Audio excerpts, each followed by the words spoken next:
Hello friends, कैसे आप सभी। आज हमारे पास टॉपिक है प्रोनाउन का।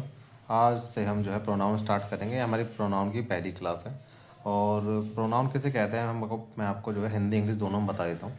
ऐसे शब्द जिनका प्रयोग नाउन की जगह पर हो जाता है, यानी ऐसे शब्द, ठीक है। जैसे कि हमें नाउन नहीं पता, तो हम कुछ ऐसे वर्ड्स होते हैं जो नाउन की जगह पे हम प्लेस कर देते हैं। नाउन को हटा के उनकी जगह हम लिख सकते हैं, उन्हें हम प्रोनाउन कहते हैं। सबसे सिंपल बात, जैसे यहाँ पे लिखा हुआ है राम इज़ अ बॉय। अब हमने क्या किया, ये जो राम लिखा हुआ है ना, राम की जगह पे हमने क्या कर दिया, ही लिख दिया। क्या लिख दिया, ही लिख दिया। तो यही प्रोनाउन होता है। तो राम की जगह पे प्रोनाउन लिख देना, ही लिख देना, यही जो है प्रोनाउन है। तो ही एक प्रोनाउन जिसका प्रयोग जो है हम राम के लिए कर रहे हैं। उसके बाद जो है बात करते हैं काइंड्स ऑफ प्रोनाउन की। काइंड्स ऑफ प्रोनाउन में हमारे पास बहुत सारे प्रोनाउंस होते हैं, ठीक है। कई तरह के प्रोनाउंस होते हैं, वो हम देख लेते हैं। पहला होता है पर्सनल प्रोनाउन, ठीक है। हिंदी में इसे व्यक्तिवाचक संज्ञा सर्वनाम कहते हैं। इसमें he she it they you we, इस तरह से सारी चीज़ें आती हैं। फिर आता है हमारा पॉजेसिव प्रोनाउन। पॉजेसिव प्रोनाउन का मतलब होता है ये पोजेशन को, मतलब कि संबंध को दर्शाता है। मतलब कि जैसे कार के साथ कोई संबंध है तो मेरी कार, तो my car, mine, our, ours, इस तरह से ये पॉजेसिव प्रोनाउंस होते हैं हमारे। इन सबको जो है, इन सभी चीज़ों को हम डिटेल से करेंगे। आप जो है वीडियो के साथ बने रहिए। तीसरा जो है ये होता है हमारे पास डिमॉन्स्ट्रेटिव प्रोनाउन। डिमॉन्स्ट्रेटिव प्रोनाउन को मतलब होता है कि जब हम किसी चीज़ को पॉइंट आउट करके बताते हैं कि भाई वो वाली चीज़ मेरी है, ये वाली चीज़ उसकी है। इसके लिए हम यूज़ करते हैं दिस, डैट, दीज, दोज, इन सब का। उसके बाद आता है हमारे पास उसके बाद जो है हमारे पास आता है इंडेफिनिट प्रोनाउन। इंडेफिनिट प्रोनाउन का मतलब होता है कि जिसमें नंबर जो है इंडेफिनिट हो। नंबर नहीं पता रहता भाई कितना है, मतलब ये है कि बात करते हैं ऑल है, नन है, सम है। तो नंबर की बात तो हो रही है, सम की बात तो हो रही है, मगर सम में कितना ये पता नहीं चलेगा, तो इसे इंडेफिनिट प्रोनाउन कह देते हैं। इसमें ऑल है, नन है, सम है, मैनी है, फ्यू है, लेस है, बहुत सारे तरीके की चीज़ें के प्रोनाउंस आते हैं। उसके बाद आता है रिफ्लेक्सिव प्रोनाउन। रिफ्लेक्सिव प्रोनाउन ऐसा प्रोनाउन होते हैं जो एक्शन को जो है दोबारा से सब्जेक्ट की तरफ रिफ्लेक्ट कर देता है। जैसे my self, your self, our self, him self, इस तरह से सारे के सारे प्रोनाउन जो है रिफ्लेक्सिव है। उसके बाद आता है हमारे पास यहाँ पे रिलेटिव प्रोनाउन। रिलेटिव प्रोनाउन जो होता है उसके अंदर जोड़ने का काम आता है। जोड़ने का काम जो है कंजंक्शन, रिलेटिव प्रोनाउन या रिलेटिव एडवर्ब्स करते हैं। रिलेटिव प्रोनाउन जो होती है वो दो क्लॉजेस को जोड़ देती है, ठीक है। वो कैसे जोड़ती है मैं आपको बता दूंगा। तो उसमें ये प्रोनाउन जो होते हैं वो जोड़ने के काम आते हैं, जिसमें who, which, that, whose, whom और वट, ये आप ध्यान रखिएगा। उसका रेसिप्रोकल प्रोनाउन जो होते हैं ये क्या है, किसी चीज़ को दो या दो से ज़्यादा चीज़ों को जोड़ने के लिए काम में आते हैं। अब ये ईच अदर है, ये दो को जोड़ता है। वन अनदर जो है वो दो से ज़्यादा को जोड़ता है। एक को जोड़ने की कोई ज़रूरत नहीं पड़ती है, ठीक है। तो कम से कम हम कभी किसी चीज़ को जोड़ते हैं तो कम से कम दो चीज़ें हमारे पास होनी चाहिए। उसके बाद जो है हम बात करते हैं इंटैरोगेटिव प्रोनाउन की। इंटैरोगेटिव जो प्रोनाउन होता है हमारे पास, ठीक है, वो देखिए। इंटैरोगेटिव प्रोनाउन जो होता है वो क्वेश्चन मार्क, क्वेश्चन पूछने का काम आता है, ठीक है। इसमें भी जो है who, which, what, whose, whom. अब देखो यहाँ पे जो रिलेटिव प्रोनाउन लिखा हुआ है और यहाँ पे जो इंटैरोगेटिव प्रोनाउन लिखा हुआ है ये दोनों सेम है, ठीक है। भाई यहाँ भी हुआ है, वहाँ भी हुआ है, मगर किसी चीज़ में तो अंतर होगा ना। तो वो क्या चीज़ है, ये जोड़ता नहीं है, ठीक है। इंटैरोगेटिव जो प्रोनाउन होता है वो जोड़ता नहीं है, वो क्वेश्चन करने का काम आता है। जो रिलेटिव प्रोनाउन होता है वो जोड़ता है, वो क्वेश्चन करने का काम नहीं आता। तो ये कैसे काम करेगा वो हम सब इसके अंदर डील करेंगे। जब प्रोनाउन को पूरा चैप्टर करेंगे तो हम पूरा बताएंगे इसके अंदर। अभी थोड़ा इंट्रोडक्शन चल रहा है, वो आप देखते रहिए। उसके बाद आता है डिस्ट्रीब्यूटिव प्रोनाउन। ये समूह और उसके भाग को दिखाता है, मतलब टोटल उसके पार्ट को दिखाता है। ईच है, ईदर है, नीदर है, ठीक है, ये सब चीज़ें। उसके बाद देखो, उसके बाद हम बात करते हैं आगे। सबसे पहले हम इसके अंदर प्रोनाउन के अंदर बहुत सारे डिफरेंट डिफरेंट केसेस होते हैं, ठीक है। मैं आपको सरल भाषा में बताता हूँ। ये जो नॉमिनेटिव केस लिखा हुआ है ना, इसका मतलब सब्जेक्ट होता है। क्या होता है फ्रेंड्स, सब्जेक्ट होता है। फिर आता है हमारा objective case. Objective pronoun case का मतलब होता है ऑब्जेक्ट। तो ये जितने प्रोनाउन है ना, ये सारे के सारे जितने भी लिखे हुए हैं, ये सारे के सारे जो है वो सब्जेक्ट जैसा यूज़ माने काम आएगा, ठीक है। और आई का ही जब हमें सब्जेक्ट माने आई को सब्जेक्ट बन गया, इसी को जब ऑब्जेक्ट बनाना होगा तो हमें मी लिखना पड़ेगा। तो ये ऑब्जेक्टिव केस हो गया, ठीक है फ्रेंड्स। उसके बाद जो है पॉजेसिव एडजेक्टिव और पॉजेसिव प्रोनाउन। अब पॉजेसिव एडजेक्टिव है तो इसके साथ हमेशा आपको नाउन लगानी पड़ेगी। तो आई का पॉजेसिव एडजेक्टिव क्या होगा, माई। तो माई कार, आवर हाउस, ये सब चीज़ें, ठीक है। माइन जो होता है ये प्रोनाउन जैसा यूज होता है। अब ये अगर ये प्रोनाउन जैसा यूज होगा तो ये सब्जेक्ट ऑब्जेक्ट बन जाएगा, कॉम्प्लीमेंट बन जाएगा, ठीक है। तो ये बात आप थोड़ा ध्यान रखिए, नाउन के सारे केसेस हैं।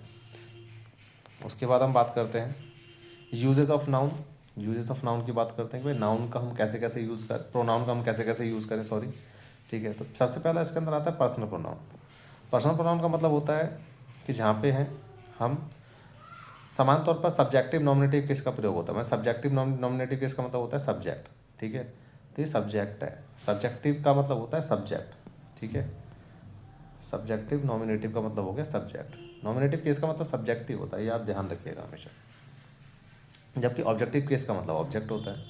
अब देखो, subjective case verb, objective case, मतलब सब्जेक्टिव केस को नॉमिनेटिव केस कह लो या सब्जेक्ट कह लो, ऑब्जेक्टिव केस को चाहे आप ऑब्जेक्टिव केस कहो या फिर जो है आप इसको ऑब्जेक्ट कहो। बात ही की है। उसके बाद देखो, हम जब बात करते हैं तो शुरुआत में जब सेंटेंस की शुरुआत करते हैं तो सबसे पहले हम सब्जेक्टिव केस लिखते हैं, फिर वर्ब, फिर उसके बाद ऑब्जेक्टिव केस लिखते हैं। इसका मतलब सब्जेक्ट पहले, वर्ब बीच में और ऑब्जेक्ट बाद में। ठीक है फ्रेंड्स, उसके बाद चलो हम आगे चलते हैं। तो कुछ एग्जाम्पल हमारे पास हैं जो सही और गलत करके यहाँ पे दिखाए गए हैं, वो देख लेते हैं। सबसे पहला इसके अंदर हमारे पास पहला सेंटेंस है। ठीक है, मी टीच राम। ठीक है, अब राम तो नाउन है, नाउन के अंदर केस नहीं होते। नाउन के अंदर जो है सब्जेक्टिव केस और ऑब्जेक्टिव केस दोनों सेम होते हैं। राम चाहे ऑब्जेक्ट लिखो, राम चाहे सब्जेक्ट लिखो, बात एक ही होती है। ठीक है, तो मी जो है, ये जो प्रोनाउन होता है ना, प्रोनाउन के अंदर सब्जेक्टिव केस और ऑब्जेक्टिव केस दोनों दोनों अलग अलग होते हैं। मैं आपको दिखा देता हूँ, देखो, ये देखो, ये देखो। नॉमिनेटिव केस में आई का, ऑब्जेक्टिव केस मी है, मगर यहाँ पे राम लिख दूंगा नॉमिनेटिव केस में तो ऑब्जेक्टिव केस में फिर राम ही लिखा रहेगा। ठीक है फ्रेंड्स, अब उसके बाद आगे बात करते हैं। ठीक है, अब यहाँ पे देखो स्टार्टिंग मी से हो रही है। अब मी से स्टार्टिंग नहीं हो सकती क्योंकि ऑब्जेक्ट ये जो है ऑब्जेक्टिव केस लिखा हुआ है, हमें सब्जेक्टिव केस लिखना पड़ेगा, इसलिए यहाँ पे हमने क्या कर दिया, आई कर दिया। क्या कर दिया, आई कर दिया। तो आई कर दिया तो हमारे ये सही हो गया। ठीक है फ्रेंड्स, अब आगे देखिए, इसी प्रकार जो हमने लिखा हुआ है, ये सब्जेक्टिव केस का एग्जाम्पल था, ये ऑब्जेक्टिव केस का एग्जाम्पल हो जाएगा। यहाँ पे लिखा हुआ आई टीच ही। अब आई टीच ही कैसे लिखोगे, ये सब्जेक्टिव केस, ये वर्ब, ये ऑब्जेक्टिव केस, मान ये सब्जेक्ट है और एंड में ऑब्जेक्ट लिखा जाता है। अगर एंड में ऑब्जेक्ट लिखा जाता है तो ही ऑब्जेक्ट नहीं होता, ही तो सब्जेक्ट होता है, नॉमिनेटिव केस। ठीक है, हम इसकी जगह क्या लिखना पड़ेगा, ऑब्जेक्टिव केस क्या लिखना पड़ेगा, हिम लिखना पड़ेगा। तो ये सेंटेंस हमारा ठीक है। तो हमें ध्यान रखना है कि जब हम सेंटेंस फ्रेम करते हैं, ठीक है, खासकर प्रोनाउन में, तो उसका subjective, nominative case, possessive case के अंदर पॉजेसिव एडजेक्टिव या पॉजेसिव प्रोनाउन सब अलग अलग होते हैं। ठीक है, ये बात हमेशा ध्यान रखिएगा, थोड़ा सा हमने यहाँ पे ध्यान रखा है। अब इसके बाद हम बात करते हैं ऑब्जेक्टिव केस का यूज़ कैसे कैसे करें। ठीक है, पहले तो हमने ये देख लिया, फर्स्ट टॉपिक तो हमारा यही था कि भाई जब हम सेंटेंस को लिखते हैं, ठीक है, तो सबसे पहले सब्जेक्टिव केस, फिर वर्ब, फिर ऑब्जेक्टिव केस आता है। ठीक है, तो यहाँ पे हमने सब्जेक्टिव केस में मी लिखा, ये गलत हो गया, हमने आई कर दिया, ये ठीक हो गया। उसका ऑब्जेक्टिव केस में हमने ही लिखा, हमने उसकी जगह पे हिम कर दिया, ऑब्जेक्ट लिखा, तब सही हुआ। अब दूसरा इसके अंदर जो हम बात करते हैं वो बात होती है लेट। अब लेट जो होती है ना, ठीक है, मैं आपको समझा देता हूँ। लेट जो होती है ना, वर्ब होती है, और वर्ब के बाद जो केस आता है ना, वो हमेशा ऑब्जेक्टिव केस आता है। सीधी सीधी सी बात है। ठीक है, लेट जो है वर्ब होती है। ठीक है, उसके बाद जो भी यहाँ पर क्या कहते हैं, जो भी यहाँ पे केस आएगा वो ऑब्जेक्टिव केस आएगा, मतलब वर्ब के बाद हमेशा ऑब्जेक्ट लिखिए आप। ठीक है, क्लियर है। वर्ब के बाद अगर नाउन लिखी रहती है तो कोई दिक्कत नहीं है, नाउन तो ऑब्जेक्ट ही लिखा रहता है, नाउन में सब्जेक्ट ऑब्जेक्ट सेम ही रहता है, उसमें तो कोई टेंशन वाली बात ही नहीं। अगर आपको लेट के बाद कभी भी प्रोनाउन दिख जाता है, वो प्रोनाउन ऑब्जेक्टिव फॉर्म में होगा, ऑब्जेक्टिव केस होगा, ये बात हमेशा ध्यान रखिएगा। ठीक है फ्रेंड्स, अब तो यहाँ पे लेट लिखा हुआ है, लेट के बाद वी लिखा हुआ है। अब लेट वर्ब है, वर्ब के बाद जो है सब्जेक्टिव केस नहीं आता है, ऊपर हमने पढ़ा था, देखो वर्ब के बाद ऑब्जेक्टिव केस आया था, तो वी को हटाओ, अस लिखो, वी को हटाओ, अस लिखो। ठीक है फ्रेंड्स, ये हमारा पहला पार्ट था। ठीक है, ये सभी चीज़ें जो हमने सीख रहे हैं, अब प्रोनाउन का धीरे धीरे आपको पूरा ही मान के हिसाब किताब जो है, पूरी ही जो है क्लासें आपको मिलेंगी, आपको जो है उसको घबराने की जरूरत नहीं है। अभी आपके लिए इतना ही था। ठीक है, और ये हमारी पहली पहली क्लास थी।